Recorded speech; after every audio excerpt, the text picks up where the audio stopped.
যদি আমরা নিই এবং সেই কথাটা যদি মানুষের কাছে পৌঁছায়, মনের মধ্যে যদি একটা দরদ, একটা বেদনা, সত্যকারের এটা একটা কাজ ভেবে করি, আল্লাহ পাক বরকত দিবেন। ডাক্তার জাকির হোসেন কে ছিলেন জানি না আমরা, ভারতের রাষ্ট্রপতি। উনি প্রত্যেক সপ্তাহে নিজামুদ্দিন মার্কাজে যেতেন।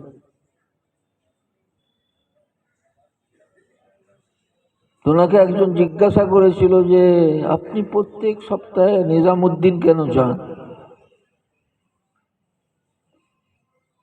উনি বলেছিলেন, ভারতবর্ষ এমন একটা বিশাল দেশ, এইখানে প্রত্যেক ব্যক্তির কাছে শিক্ষার কিছু আলো পৌঁছে দেওয়া সরকারিভাবে সম্ভব নয়। ইলিয়াস রহমতুল্লাহ আলাইহি যে কাজটা শুরু করেছেন, এই গ্রাম থেকে গ্রাম স্তরে কিছু না কিছু জ্ঞানের আলো মানুষের কাছে পৌঁছাবার একটা সহজ রাস্তা। উনি ছোটখাটো মাথার লোক তো নয়, নাহলে আবার রাষ্ট্রপতি। উনি একদিন ইলিয়াস রহমতুল্লাহ আলাইকে জামিয়া মিল্লিয়া কলেজে নিয়ে গিয়েছিলেন।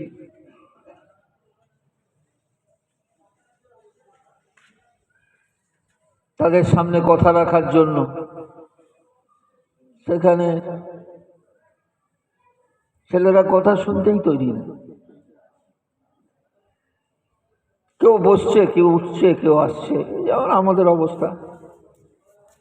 কোনো গুরুত্বই নেই, এত লোককে ডাকা হলো। এগুলো আমরা সামাজিকভাবে নিজেদের পায়েতে নিজেরাই কুড়োল মারছি। আমাদের স্তর যত উঁচুতে আমরা নিয়ে যেতে পারবো, দিনের দিক থেকে, শিক্ষার দিক থেকে, ঐক্যের দিক থেকে, একটা কাজ করার দিক থেকে, ততই আমরা এবং আমাদের সন্তানরা আগামীতে লাভবান হতে থাকবে। এগুলোকে যদি আমরা মজবুত ভাবে না করি, আপনার ছেলের ইমানের হেফাজতের দায়িত্ব নিবার কেউ নেই। আমাদের খুবই সকলের আবেগ, অন্তরে একটা ব্যথা। এই ব্যথার ফলে একটা জামাতের কাজ সারা বিশ্বব্যাপী রূপ নিয়েছিলেন। ইলিয়াস রহমতুল্লাহ আলী সবসময় চিন্তিত, ব্যথিত থাকে। অনেকে গেলে পরে বলতে উনি অনেকক্ষণ কথা বলবেন, কেটে বেরিয়ে যেত। ওনার মনে একটা দরদ ছিল এমন, উনি থাকতে পারতেন না। যেখানেই হতো দিনের কথা, এই কওমটার কি হবে, আমার জাতিটার কি হবে, এদের ইমানটার কি হবে, এদের আমলটার কি হবে, এই চিন্তাটাই ওনার মাথার মধ্যে ঢুকেছিল সবসময়। যখন কেউ কথা শুনছে না, উনি আব্দুর রশিদ বলে একটা ছেলেকে ধরল। ও মালয়েশিয়ার ছেলে। বলে, আব্দুর রশিদ, একটা কথা শোনো, আমার জামাত যদি তোমার ওখানে যায়, তুমি সাহায্য করো। সবাই হো করে হাসছে। বলে, দিল্লিতে এর কথা শোনার কেউ লোক নেই, এ মালয়েশিয়ার চিন্তা করে। বলছে, তুমি ওয়াদা করো, তুমি সহযোগিতা করবে তোমার ওখানে গেলে। মানে হাত ধরে বলছেন। উনি বলছে, হ্যাঁ, তুমি সহযোগিতা করো। লোকে ভাবছে কি আর ওয়াদা হলো, দিল্লিতেই শোনার লোক নেই আর উনি মালয়েশিয়ার চিন্তা করছেন। বেশ একটা সময় কেটে গেছে, 1 বছর, 2 বছর, 3 বছর।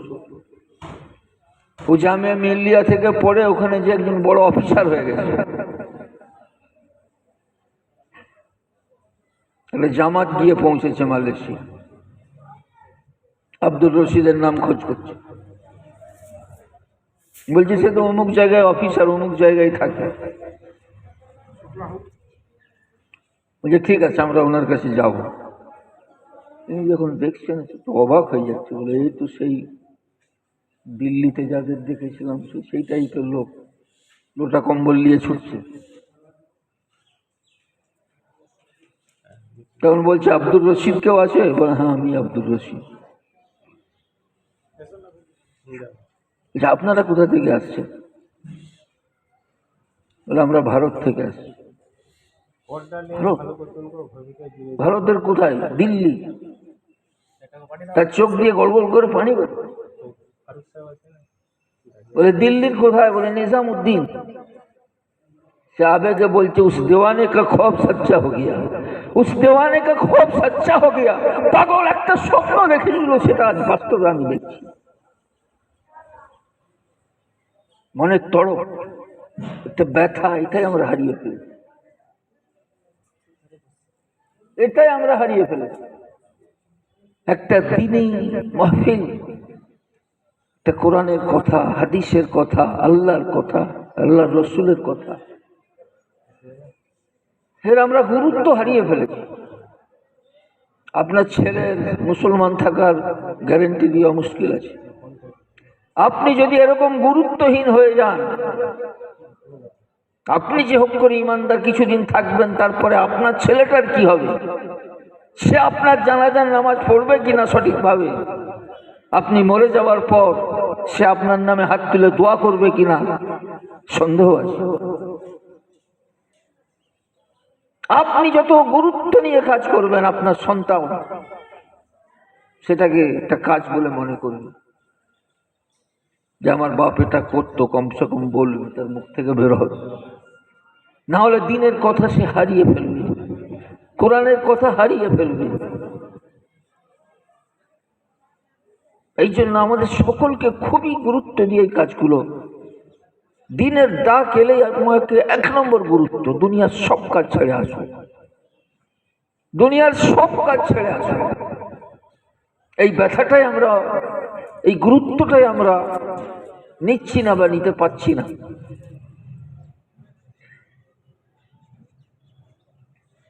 শিক্ষা, আমরা সবাই জানি জাতির মেরুদণ্ড, আর আমাদের কাছে কোনো শিক্ষা নেই। যত ধর্মগ্রন্থ, যত বই টই যা পৃথিবীতে আছে, একদম 1 নম্বরে যেই জিনিসটাকে আল্লাহ পাক বলেছেন সেটা হচ্ছে ইকরা, পড়ো। আর এইটাই তো সর্বপ্রথম অবতীর্ণ হয়েছে।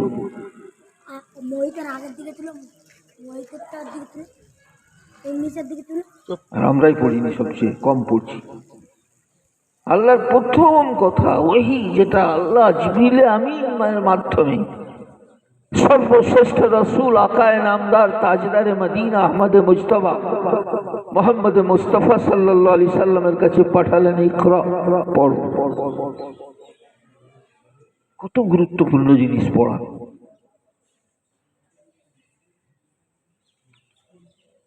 পড়ো, একবার বলে শেষ করে দেয়, ফের ইকরা, ফের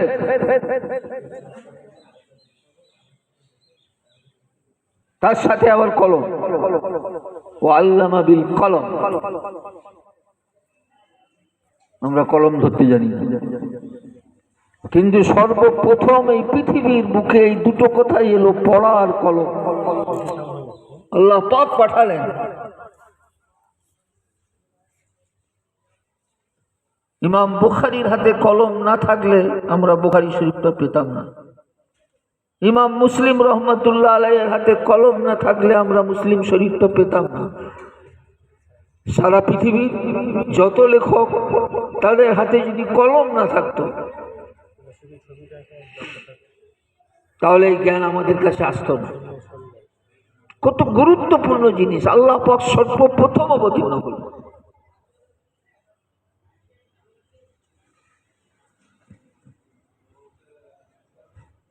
সর্বরকম শিক্ষায় আমাদেরকে অগ্রসর হতে হবে। সে দুনিয়ার শিক্ষা হোক আর দ্বীনের শিক্ষা হোক, আল্লাহ পাকের কাছে দ্বীন আর দুনিয়ার শিক্ষার কোনো প্রভেদ নেই।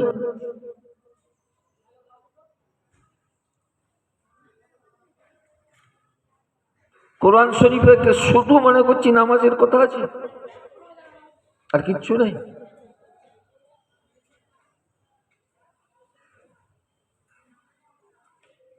কোরআন শরীফের মধ্যে যেরকম নামাজের কথা আছে, সেরকম সমাজ বিজ্ঞানের কথা আছে, রাষ্ট্রবিজ্ঞানের কথা আছে।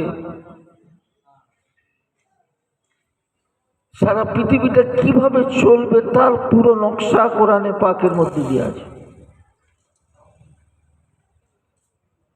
সমস্ত জ্ঞানটাই জ্ঞান। আল্লাহ পাক প্রথমেই বললেন ইকরা, পড়ো। কোনো বিশেষ জ্ঞানের কথা নয়, সব জিনিসই জানার, সবকিছুই পড়ার। আমার পার্থিব দুনিয়াতে যেগুলো প্রয়োজন সেটাও আমাকে পড়তে হবে, আমার আখিরাতের জীবনে যা কিছু প্রয়োজন সবই পড়তে হবে। দুটো নির্দেশই আল্লাহ পাক দিয়েছেন। স্যার হ্যামিল্টন হেদায়া আমাদের যেটা ফিকহের কিতাব, মসলার কিতাব, হেদায়া আখিরাইন। হেদায়া আখিরাইনে কি পড়া হয়? বিজনেস কিভাবে করা হবে, কিতাবুল বুয়ু, কোর্ট কিভাবে চালানো হবে, কিতাবুল কাজী, জজ হওয়ার আলোচনা।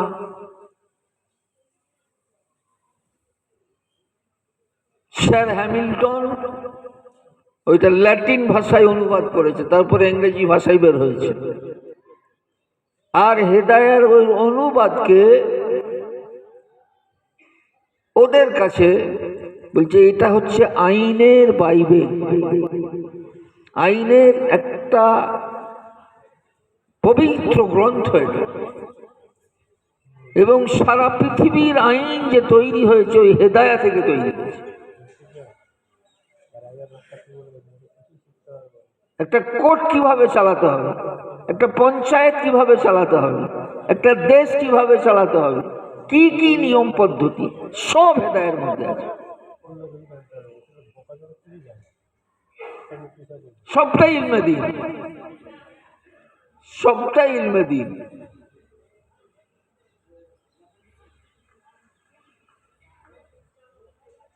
বুখারী শরীফ সব অধ্যায় করা আছে, কোর্টে কিভাবে কেস দায়ের করা হয়,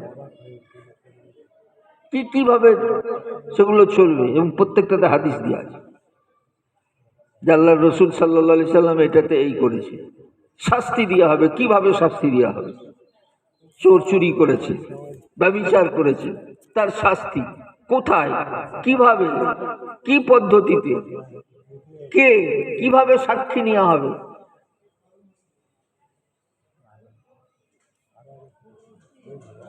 ইসলাম একটা পূর্ণাঙ্গ জীবন ব্যবস্থা, পূর্ণাঙ্গ জীবন ব্যবস্থা।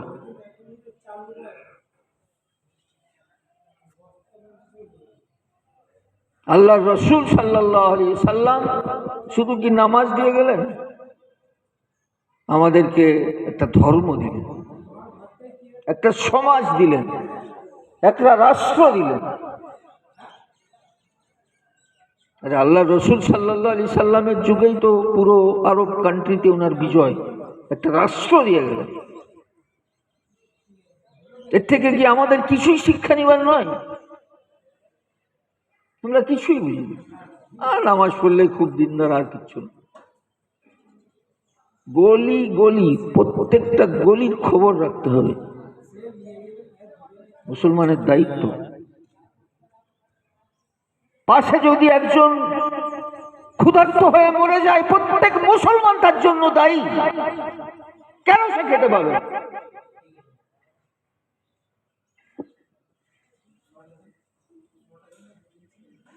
দিন সামগ্রিক দিন, কেন ও শিক্ষা অর্জন করবেন? সব কিছু সব মিলে দিন।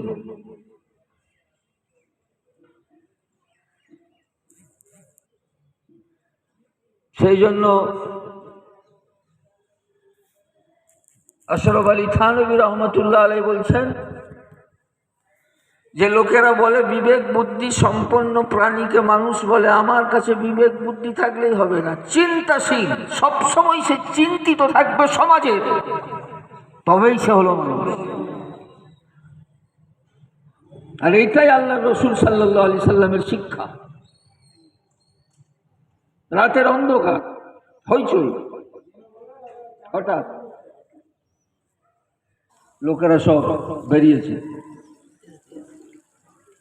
কি হচ্ছে ওখানে, কি অঘটন ঘটছে, সব চিন্তা করছে, কেউ এগোবে না এগোবে নি, সব চিন্তা করছে কি ব্যাপারটা হয়েছে। এই সময় দেখছে ওদিক থেকে আল্লাহ রসুল সাল্লাল্লাহু আলাইহি সাল্লাম ঘোড়ায় চড়ে ছুটে আসছে। বলছে লা তুরাউ লা তুরাউ, ভয়ের কোনো কারণ নেই, একটা উট খুলে গিয়েছিল, সেইটার জন্য সবাই উঠে একটু হইচই করছে। সেখানে কেউ পৌঁছায়নি, চিন্তা করছে সেখানে আল্লাহ রসুল সাল্লাল্লাহু আলাইহি সাল্লাম ওইখানে যে সংবাদ নিয়ে আসছেন, যেটা কোনো অসুবিধার কারণ নেই, উনি সবের আগে চলে গেছেন সামাজিক কাজটাকে করার জন্য। আমরা বুঝি এক নম্বর জিনিস যেটা আমাদের জীবনের জন্য জরুরি, সেটা হচ্ছে ঈমান। সেটা কোরআনে পাকের শিক্ষা। প্রত্যেকটা অলিতে গলিতে আমার দায়িত্ব, আমার আমার আমার। আপনি নিজে ভাবুন, কি আলেম ডাকবে আপনাকে, কে ডাকবে আপনাকে? আপনার মহল্লায় একটা মক্তব তৈরি করা আপনার দায়িত্ব, যে না আমার পাড়ার প্রত্যেকটা ছেলে লা ইলাহা ইল্লাল্লাহটা বুঝে, নামাজটা বুঝে, রোজাটা বুঝে, দিনটা বুঝে, ইসলামটা বুঝে। এটা আমার দায়িত্ব, পাড়ার লোকের দায়িত্ব। আল্লাহ আপনাকে এমনি ছেড়ে দেবেন মনে করছেন, মক্তব নেই।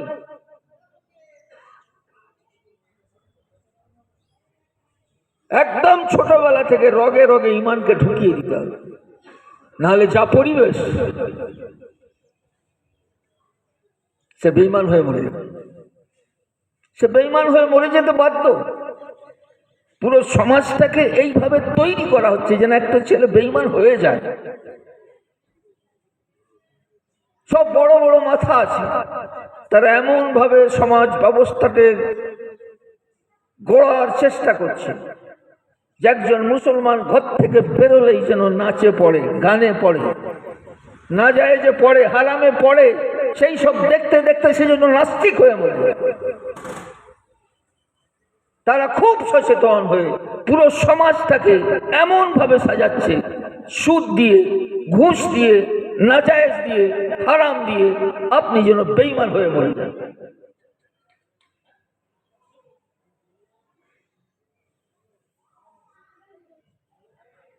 তাদের মেহনত ঘর ঘর ঘর ঘর চলছে, সুদ ঘর ঘর ঘর ঘর পৌঁছে গেছে।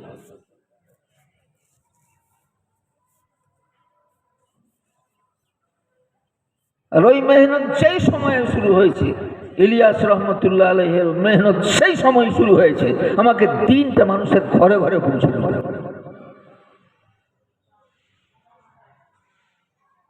শিক্ষা জানুক নাই জানুক, কমসে কম লা ইলাহা ইল্লাল্লাহ, কমসে কম নামাজ পড়াটা প্রত্যেকের ঘরে ঘরের জন্য আমরা যে যে পৌঁছে দিই। আপনার পাড়ার দায়িত্ব আপনার, প্রত্যেকের পাড়ার দায়িত্ব আপনার। আর এলাকায় যে মাদ্রাসা, তার উচিত হবে প্রত্যেক পাড়া থেকে লোক ডেকে কালকে সব জায়গায় যেন মক্তব চালু হয়ে যায়। যদিন দেরি করবো তদিনের জবাব আল্লাহ পাকের কাছে দিতে হবে। আর এর মধ্যে যদি কেউ ঈমান হারা হয়ে যায়, তার জন্য দায়ী আপনি, তার জন্য দায়ী আমি, তার জন্য দায়ী ইনি। আমরা সমাজটাকে সেইভাবে তৈরি করতে পারিনি, কোরআনের শিক্ষা দিইনি, হাদিসের শিক্ষা দিইনি। এবং সমকালীন যত রকম প্রশ্ন সমাজে আমাদিকে কোরআন হাদিসকে যুক্তিহীন প্রমাণ করার জন্য তারা যেইভাবে মেহনত করছে, তার যুক্তিগুলো আমাদের যুব সন্তানকে, যুবকদেরকে বুঝিয়ে দিতে হবে। আমাদের সকলের সামাজিক ধর্মীয় দায়িত্ব। আমরা বুঝতেই পারছি না যে আমাদের ইমাম কিভাবে কোথায় ধাক্কা মেরে ফেলে দেওয়া হচ্ছে, আমরা বুঝতে পারছি না। এর জন্য ধর্মীয় গ্রুপ তৈরি করা হয়েছে আমাদের ইমানটাকে শেষ করার জন্য। দেখে মনে হবে দাড়ি টুপি সব আছে, কি আমাকে বলবে যে গোলাম আহমদ কাদিয়ানী নবী, এই দেখো দুটো আয়াত পেশ করে দেবে। আয়াতে থাক আর নাই থাক আপনিও তো জানেন না, আপনাকে ভুল বোঝাতে কতক্ষণ, ভুল বোঝাতে কতক্ষণ, আপনি তো নিজেই জানেন না আপনার আকীদাটা কি হবে।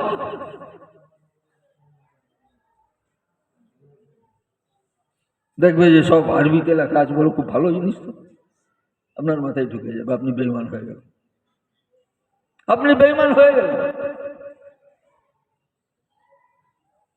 তারা এই সমাজে ঘুরে ফিরে করবে না, কোথায় একটা ঘরে একটা কোণে দু চারজনকে মূর্খ মানুষের কাছে যে তারা আকীদা ঢুকিয়ে দিয়ে চলে যাবে।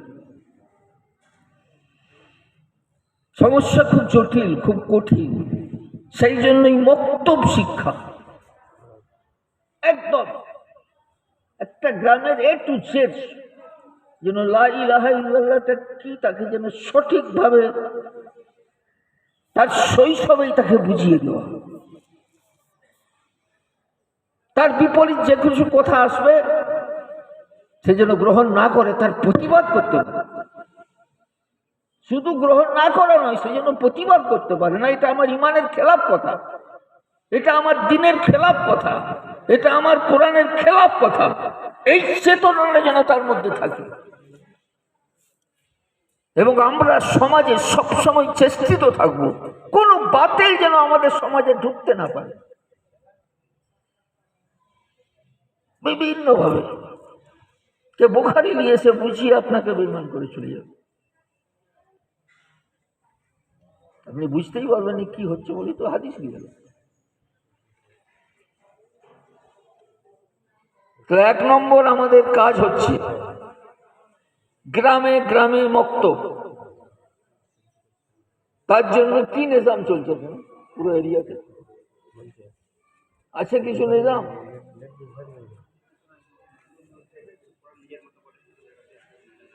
আর সুসংঘবদ্ধ কোনো নিজাম নেই, সব গ্রামে আছে?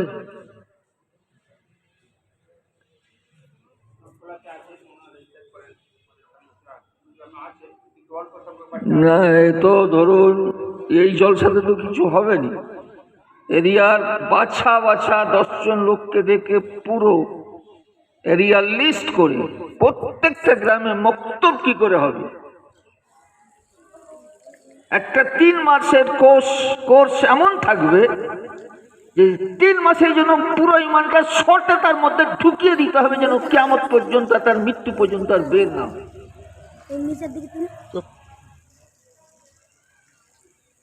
এটা 10 জন মিলে তার ফিগার তৈরি করতে হবে, শুধু ডেকে বলে দিলে কেউ করে দেবে। তাদের একজন মাথা হয়ে 10 জন কমিটি হয়ে খোঁজ খবর নিয়ে গ্রামে গ্রামে গিয়ে তৈরি করে দিয়ে আসা আমাদের সকলের দায়িত্ব। সেই জন্য আপনারা বসবেন, কাল হোক পরশু হোক, আজকে তো একটা সংবাদ পৌঁছে দেওয়া হলো যে 10 জনের একটা কমিটি করে পুরো গ্রামের লিস্ট করে যে প্রত্যেক জায়গাতেই আমাদের মক্তব হতে হবে, তার একটা নির্দিষ্ট সিলেবাস করতে হবে। এলো আর শুধু আলিফ বা পড়ে চলে গেল, কি হলো না হলো আর কিছু খবর নেই, না না, তার মধ্যে এমন একটা জিনিস তৈরি করতে হবে আকীদার জিনিসগুলো বাংলাতে তারা যেন শিখে নিতে পারে। বর্তমান যুগে বিভিন্ন ধরনের কথা উঠছে, ছোট ছোট ছোট ছোট শব্দে ছোটদের মতো, এখন থেকে তাদের মাথা তৈরি করার জন্য তাদের মাথায় কিছু ভিত ফেলতে হবে। এটা একটা কাজ। যারা আমরা আমাদের সন্তানদেরকে মাদ্রাসায় পড়াচ্ছি, মানে বাপ পড়াচ্ছে কি পড়ায়নি কিছুই বুঝে যায়, কোনো খোঁজ খবর নেই, কোনো খোঁজ খবর নেয়নি যে এই ছেলেগুলোকে গার্জেনরা পড়াচ্ছে, সে পড়ছে, সে পড়েনি, কেন সে হঠাৎ ঘর চলে গেল। বাপ একবারও জিজ্ঞাসা করেনি কি রে এখন পড়ার সময় তুই এলি কেন, সঙ্গে সঙ্গে পাঠাও। বায়েজিদ বুস্তামি রহমতুল্লাহ আলাইহি, বাপ মারা গেছে, তার মা যে মক্তবে ভর্তি করে দিয়েছে। যে বলছে হুজুর ছেলেটা যেন ততদিন আপনার সুপ্রদে সারলাম, যতক্ষণ আল্লাহওয়ালা হয়ে যায় ততক্ষণ পর্যন্ত একে ছাড়বেন। আমাদের গার্জেনরা কেন পড়াচ্ছে তাই জানে। ঘরের 8 দিন আছে তো আছে, আর এই যে পড়াগুলো ছাড়লো, ওর কোনোদিন কি বড় আলেম হতে পারবে? কিসের গার্জেন? 2-1 দিন কেটে যাওয়ার পর বায়েজিদ বুস্তামি মনটা চাইলো একবার ঘর যায়। ওর মা কিন্তু মানা করে এসছে, শিক্ষক অনেকটা পড়া দিবে, যে এই পড়াটা যদি করে নিতে পারিস তাহলে তোকে ছুটি দিয়ে দেবো। শিক্ষক বুঝছে এতটা পড়া তো করতেও পারলো নি, ছুটিও হলো নি। সে কিছুক্ষণের মধ্যেই পড়া করে বলে হুজুর শুনেলেন, শুনিয়ে দিয়েছে। শিক্ষক তো আর কিছু বলতে পারছে না, তার কাছে তো ওয়াদা করে ফেলেছে, বলছে আচ্ছা ঠিক ঘুরে আয়। ঘরে যেয়ে ধাক্কা দিচ্ছে, ভিতর থেকে বলছে কে? বলে বায়েজিদ, তোমার ছেলে বায়েজিদ। বলে না না না, তুই আমার বায়েজিদ নয়, তুই অন্য কেউ। আমার বায়েজিদকে তো আমি মাদ্রাসায় ছেড়ে এসেছি, সে আসবে না যতক্ষণ আল্লাহওয়ালা হয়ে যায়।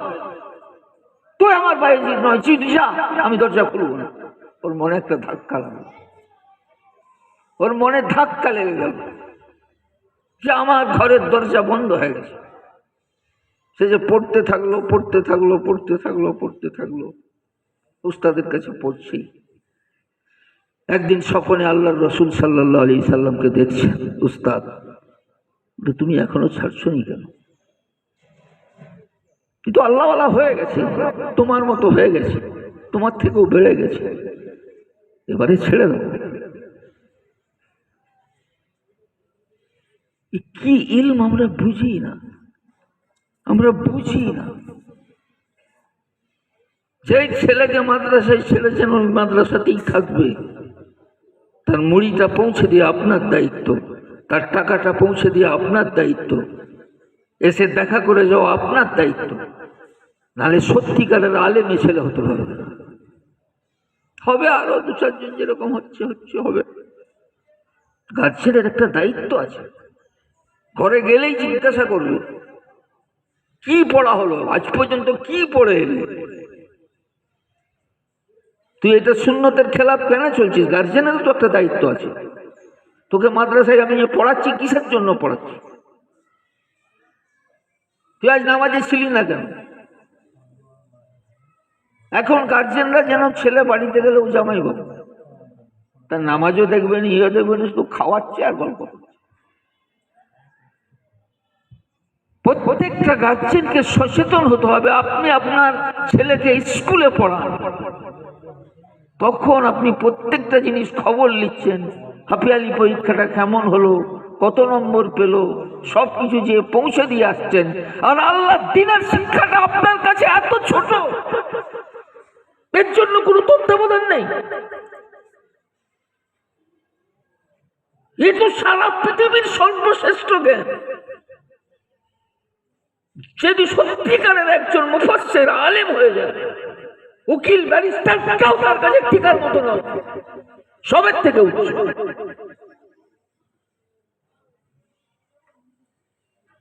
কিন্তু আমরা নিজেরাই নিজেদের মর্যাদাকে হারিয়ে ফেলছি।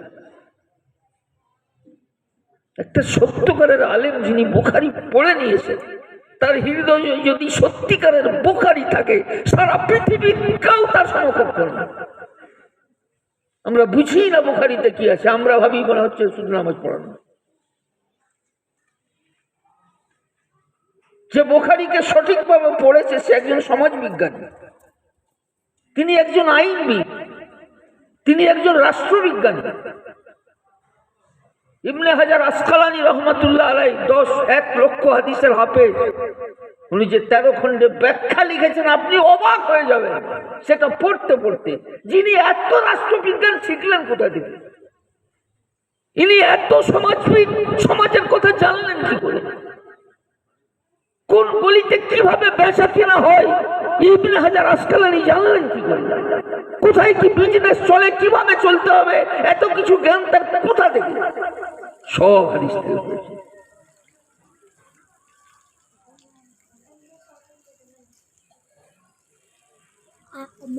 অতএব প্রত্যেকটা গার্জেনকে বলবো আপনারা সচেতন হন, সচেতন হন।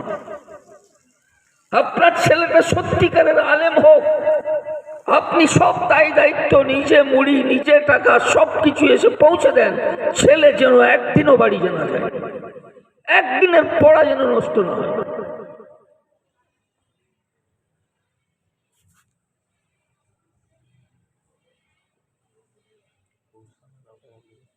এই কথাটা মাথায় ঢোকান, এই কথাটা মাথায় ঢোকান।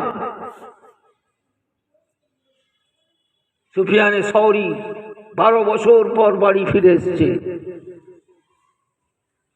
ইলমে হাদিস অর্জন করে, দরজায় ধাক্কা দিচ্ছে। তার মা বলছে সুফিয়ানে সৌরিকে দরজা খুলে দিই। বলে যে নিজের সন্তানকে ওকফ করে দেয় সে কি আর ফিরে নিতে পারে? মানে আমি তো তোমাকে দিনের জন্য ওকফ করে দিয়েছি, তুমি দিনের কাজেই লেগে থাকো, তোমার বাড়ি আসার কোনো প্রয়োজন নেই।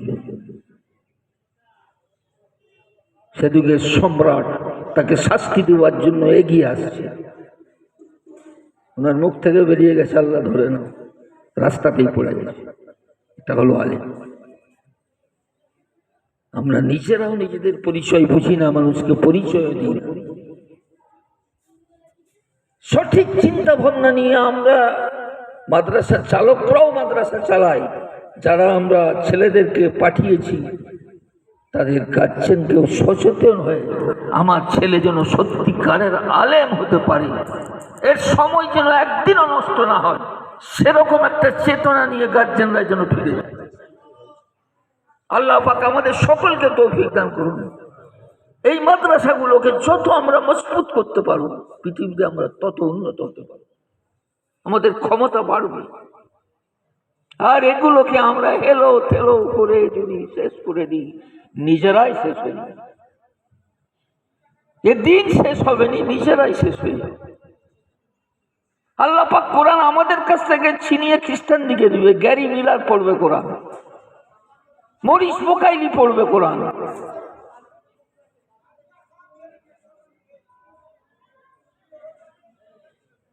পড়ছে না, পড়ছে, মুসলমানরা হচ্ছে। আমি পিছিয়ে, আমি কোথায় শেষ হয়ে চলে যাবো তার কোন শেষ নেই। 3 নম্বর জিনিস, এরিয়ার মধ্যে আমরা একটা আকীদার উপরে দাঁড়িয়ে আছি। যে আকীদা আমাদের কাছে নিয়ে এসেছে ইমাম বুখারী, যে আমল নিয়ে এসেছে আমাদের কাছে বুখারী, তিরমিজি, আবু দাউদ, ইমামে মুসলিম, তার থেকে বিচ্ছিন্ন করার জন্য ছোট ছোট দল তৈরি হয়েছে।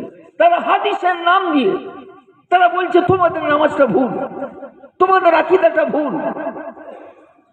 আবু হানিফা ভুল নামাজ পড়ে গেছে, ইমাম শাফিঈ ভুল নামাজ পড়ে গেছে, ইমাম আহমদ, এরা দুশমন, এরা দুশমন, এরা ইসলামের দুশমন। 10 লক্ষ হাদিসের হাফেজ ইমাম আহমদ ইবনে হাম্বল, তার নামাজটা ভুল, তোমার নামাজটা ঠিক। বেয়াদব কান ধরে কবর পরামর্শ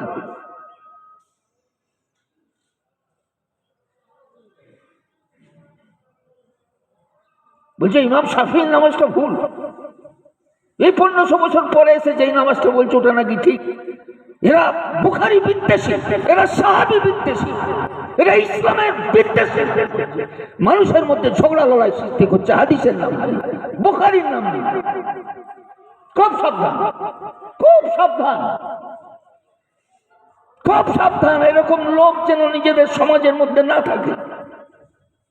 তাকে ডাকুন, তাকে বুঝুন। আমরা যেইভাবে নামাজ পড়ছি একদম খাঁটি সোনার মতো হাদিস, বুখারী শরীফের উন্নত মানের হাদিস দ্বারা আমাদের নামাজ প্রমাণিত। যারা বলছে আমাদের নামাজ ভুল, ওরা মিথ্যুক। যারা বলছে ইমাম আবু হানিফার নামাজ ভুল, ওরা মিথ্যুক। যারা বলছে ইমাম শাফিঈর নামাজ ভুল, তারা মিথ্যুক। যারা বলছে ইমাম মালিক রাহমাতুল্লাহ আলাইহির নামাজ ভুল, তারা মিথ্যুক। যারা বলছে ইমাম আহমদ ইবনে হাম্বলের নামাজ ভুল, তারা মিথ্যুক। ইমাম বুখারী বলছে কাল আহমদ ইবনে হাম্বল, আমাকে ইমাম আহমদ ইবনে হাম্বল এই মসলা শিখিয়েছে। ইমাম বুখারী বলছেন কাল শাফিঈ ইবনে ইদ্রিস শাফিঈ, ইমাম শাফিঈ থেকে আমি এই মসলা পেয়েছি। ইমাম বুখারী বলছে কালা মালিক, এই হাদিসের ব্যাখ্যা ইমাম মালিক এই কথা বলেছে। তুমি বেয়াদব বলছো ইমাম শাফিঈর নামাজ ভুল, ইমাম মালিকের নামাজ ভুল, ইমাম আহমদ ইবনে হাম্বলের নামাজ ভুল।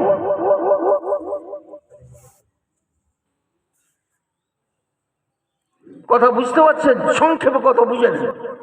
এরকম বাতিল ফিরকা, এরকম মিথ্যাবাদী দল, তারা এই আলেমের কাছে আসবে না। আপনার মতো একজন ডাক্তারের কাছে যাবে যে বুখারী শরীফ খুলে দেখাবে, একজন মাস্টারের কাছে যাবে বুখারী শরীফ খুলে দেখাবে। আপনারই বা বুখারী, আপনি মাস্টার আছেন ঠিক আছেন নিজের জায়গায়, আপনার বুখারীর নলেজ কতটুকু আছে?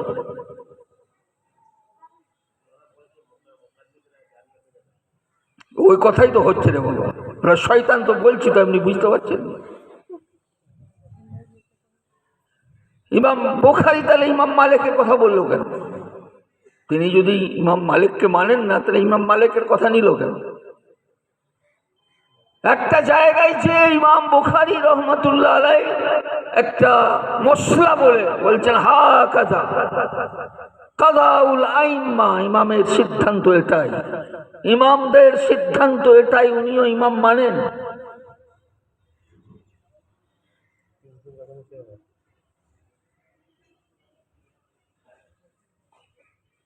সেই জন্য ওরা সব বাতিল। আপনাদিকে কত রকম নামাজ পড়া দেখাবে, কে এরকম মানছে, কে এরকম হাত বানছে, কে এরকম মানছে, কে এরকম করছে। কি একটা যেন নামাজ নিয়ে ছেলে খেলা চলছে। বুখারী শরীফ 159 পৃষ্ঠায় বলছেন ওয়াজা আলী, আলী রাদিয়াল্লাহু তাআলা আনহু রাখলেন কাফাহু, নিজের হাতের তালু, আলা রুসবিহিল আইসার, বাম কবজির উপর। আমরা এইভাবেই তো রাখি। যখন হাদিসে পারবেন বলছে না হাদিস দেখাও, সাহাবী মানি না আমরা, আস্তাগফিরুল্লাহ, লা হাওলা ওয়ালা কুওয়াতা। সাহাবী বিদ্বেষী ওরা সাহাবী বিদ্বেষী। আল্লাহর রাসূল বলছেন আমার পথ আমার সাহাবায়ে কেরামের পথকে আঁকড়ে ধরো। ওরা বলছে আমরা হাদিস মানি, সাহাবী মানি না। হাদিস বলছে সাহাবী মানি, আর তুমি বলছো আমি হাদিস মানি, আমি সাহাবী মানি না। তুমি হাদিস মানো না, তুমি ধোঁকাবাজ। হাদিস তো বলে গেছে সাহাবা মানো, কোরআন তো বলে গেছে সাহাবা মানো, আমিনু কামা আমানান নাস। সাহাবারা যেইভাবে ঈমান এনেছে তোমরা সেইভাবে ঈমান আনো। তুমি বলছো আমি কোরআন মানি, আমি সাহাবী মানি না। বেয়াদব, বেঈমান, তুমি কোরআন মানো না, কোরআন বলছে সাহাবী, তুমি বলছো আমি সাহাবী মানি না। আরে কথা বুঝতে পারছেন? আজকে তো আর এক একটা মশলা সব বুঝাবার সময় আর নেই। মূল কথাটা বুঝলেন? ওরা হাদিসের নামে বিভ্রান্তি সৃষ্টি করছে, পুরো বিভ্রান্ত ছড়িয়ে যাচ্ছে সমাজের মধ্যে, যেন লড়াই ঝগড়া মারপিট শুরু হয়। আর ঝট করে আমাকে বললো চার ইমামের তো ইখতিলাফ আছে, আপনারও মাথায় ঢুকে যাবে।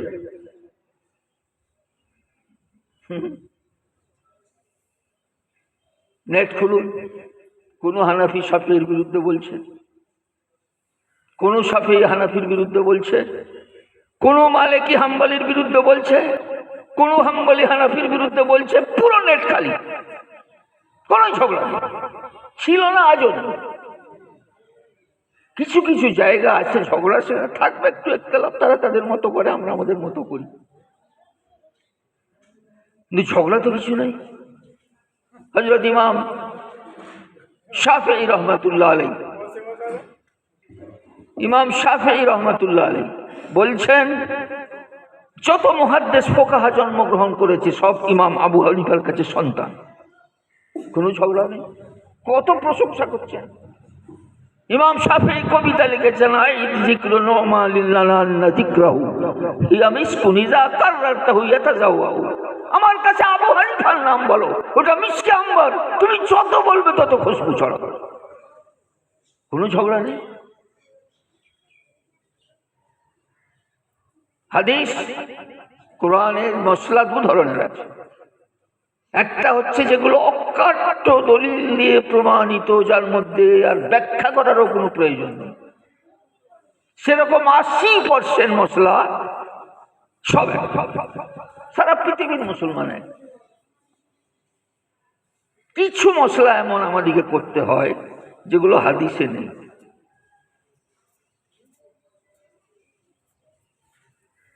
এই আমরা বর্তমানে ধরুন চা খাচ্ছি, এর হাদিসটা আপনি কোথায় পাবেন? এর হাদিস হবে?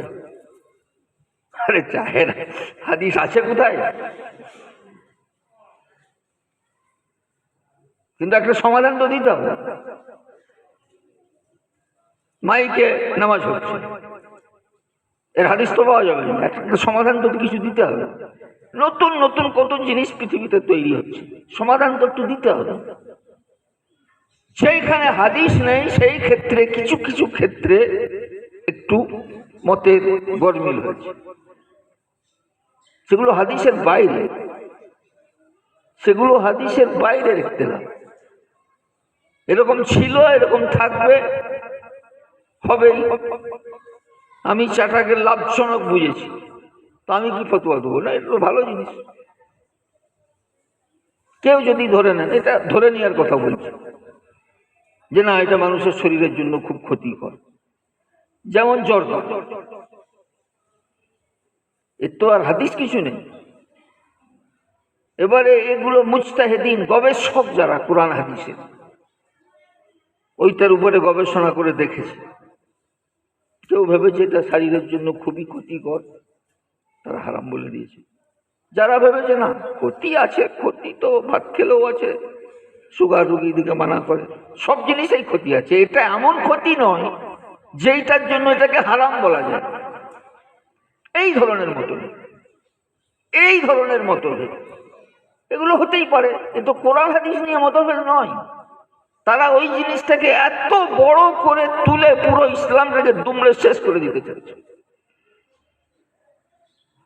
আসল মশলা যেগুলো, তাতে কোনো মতভেদ নেই, চার ইমামের কোনো মতভেদ নেই। আসল মশলা যেগুলো অকাট্য দলিল দিয়ে প্রমাণিত, একটা একটা করে বোঝাতে অনেক সময় লাগে।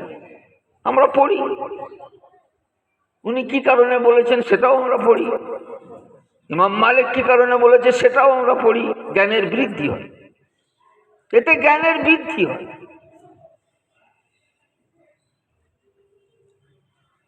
ওমর ইবনে আব্দুল আজিজ, যাকে বলা হয় দ্বিতীয় ওমর, ইনসাফ কায়েম করেছিলেন 4 খলিফার পর। তিনি বলছেন যে ইমামদের মতভেদ হয়েছে, আমি খুব খুশি। যে ইমামদের মতভেদ হয়েছে এতে আমি খুশি।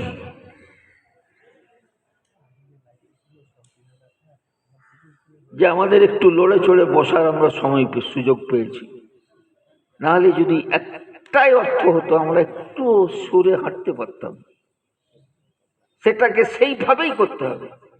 একটু মতভেদ হয়ে গেছে মানে আমাদের রাস্তা বেরিয়েছে। ইমাম মালিক রহমতুল্লাহ আলাইহি ওমর ইবনে আব্দুল আজিজ বললেন যে আপনি যে মুয়াত্তা মালিক লিখেছেন, আমি চাচ্ছি পুরো ইসলামী রাষ্ট্রে এই কিতাবটাকে রাষ্ট্রীয় আইন করে দেব। উনি বললেন না, এটা করবেন, এটা করবেন না আপনি, এখানে আমারও কিছু মতামত আছে। যেইখানে আপনি কিতাবটা পাঠাবেন সেখানে কোনো সাহাবী ছিলেন, তিনিও সেখানে যেগুলো কোরআন হাদিসে অকাট্য কোনো ফাইসালা নেই, তিনি অন্য কিছু বলে গেছেন। আমার কিতাব যদি সেখানে পৌঁছে যায়, সেখানে লড়াই আরম্ভ হয়ে যাবে। কেউ বলবে এটা, কেউ বলবে এটা, কনফিউজ তৈরি হয়ে যাবে। ও যেগুলোই মতভেদ, বিষয়টাই আলাদা, তার জন্য 10 বছর পড়তে হবে, না পড়েই বুখারী নিয়ে ছুটছে। কি বলে দিচ্ছে, বলে ইমামের পিছনে সূরা ফাতিহা পড়তে হবে। কেন সূরা ফাতিহা ছাড়া নামাজ হয় না? কি বুঝলো না বুঝলো, সূরা ফাতিহা নামাজ হয় না, তার জন্য ইমামের পিছনে পড়তে হবে। এতে ইমামের কথা কোথায় আছে? আর এতে ইমামের কিছু কথা আছে। সূরা ফাতিহা ছাড়া নামাজ হয় না, এতটুকুই তো আছে। ও তো আমাদের বাচ্চা ছেলেটাও জানে। আমার 10 বছরের ছেলে যখন জোহরের নামাজ পড়তে যায়, যখন সুন্নতের নিয়ত করে, সুবহানাকা পড়ে কি পড়ে? আরে সুবহানাকার পড়ে কি পড়ে? সূরা ফাতিহা বলতো। আমার বাচ্চাও জানে সূরা ফাতিহা ছাড়া নামাজ হয় না। তুমি ওই মশলাটা আমাকে শিখাতে এসছো বেয়াদব, যেই মশলাটা আবার বাচ্চা জানে। প্রশ্নটা হলো ইমামের পিছনে, এখানে কোথায় আছে?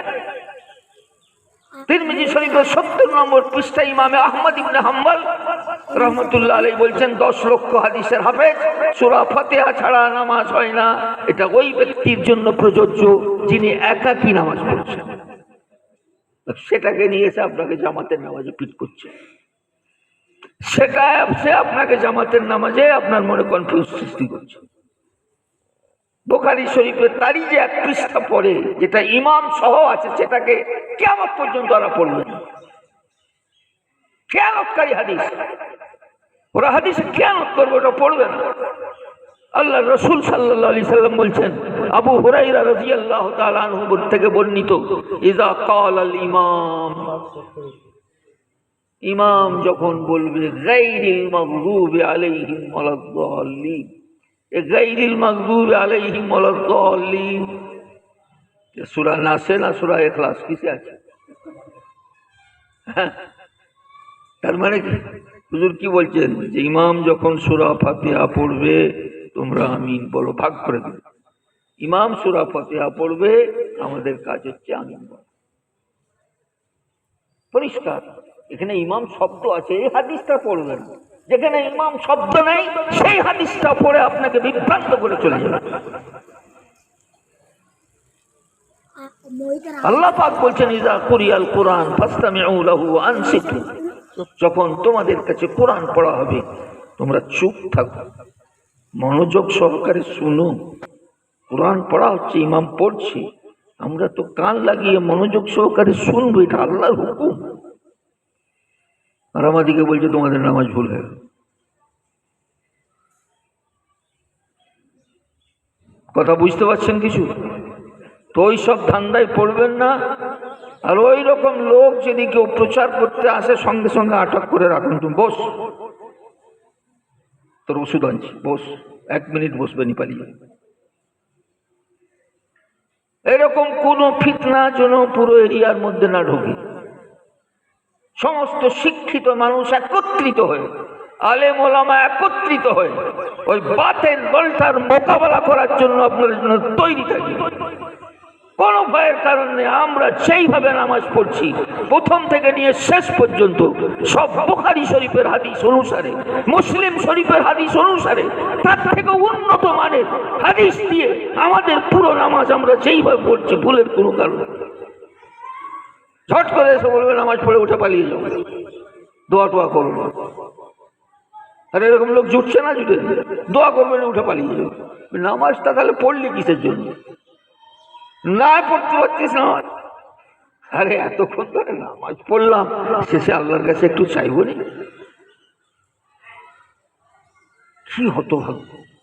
আর আপনাদেরকেও হতভাগ্য করতে চাচ্ছি যে নামাজ সালাম ফিরা আর উঠে পালা, দোয়া টোয়া করিস না। আল্লাহর কাছে চাইব না তো কার কাছে চাইব?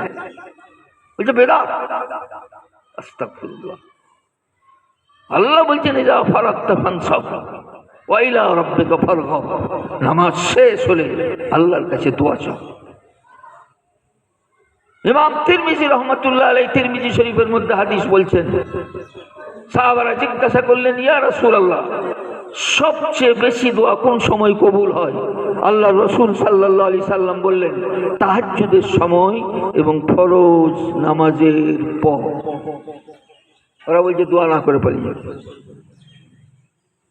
ইমাম বুখারী দোয়ার যেখানে অধ্যায় আছে, ইমাম বুখারী বলছেন আর দোয়া ও বাদা সালাহ, নামাজের পরে দোয়া। বলছে আমরা বুখারী মানি। বুখারী বলছে নামাজের পরে দোয়া, তুই উঠে পালাচ্ছিস আর বেদাত বলছিস, তুই বলছিস বুখারী মানিস, তুই বুখারী বিদ্বেষী। সঙ্গে সঙ্গে বস করা দেখ বুখারী আর দোয়া ও বাদা সালাহ।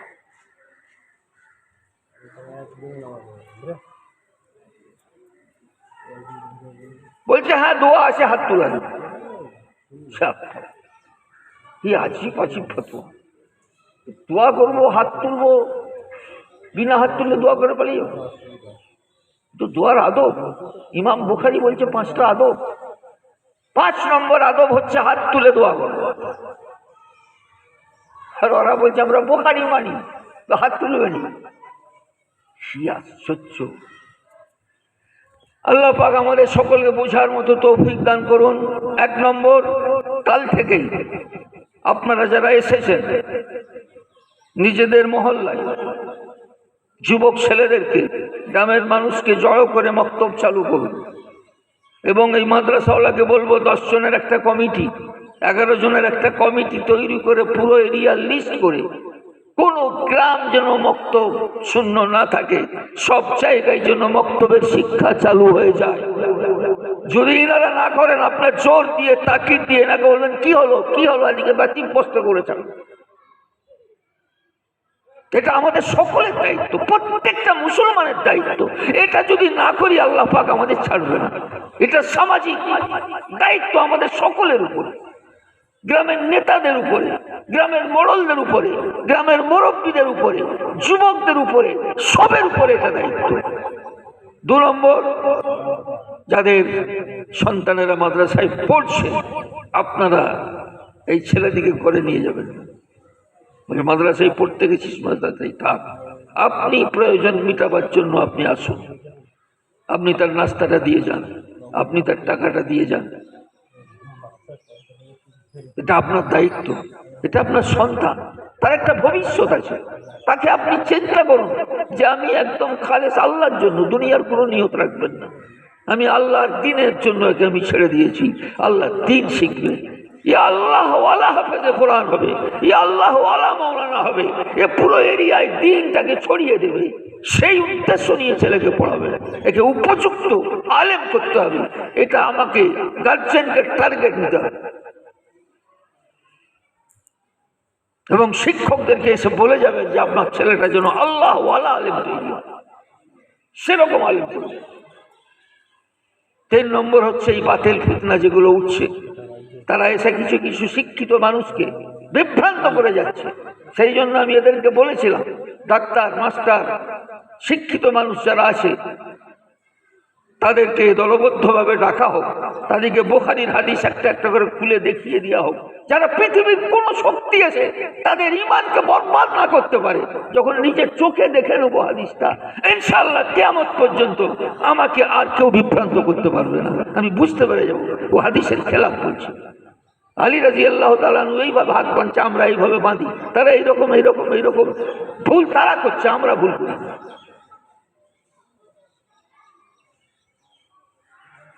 এরকম এরকম করছে পুরো বুখারী মুসলিম খুলে দেখা।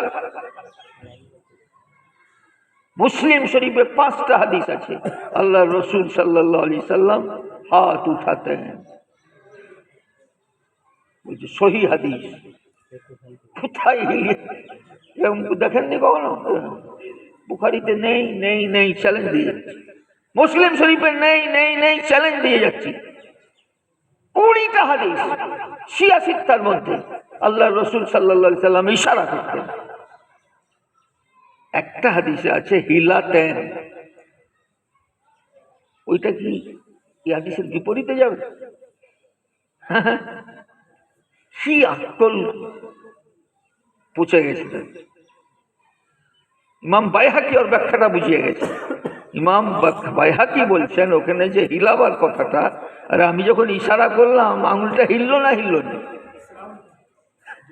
বলে ওইটার মানে হচ্ছে ইশারা করা, আর ওরা হিলানো মানে কি নামাজ পড়ছে না খেলা করছে। হ্যাঁ, আল্লাহ পাক আমাদের বোঝার তৌফিক দান করুক। ওয়া আখিরু দাওয়ানা আলহামদুলিল্লাহি রাব্বিল আলামিন। আল্লাহুম্মা আমিন।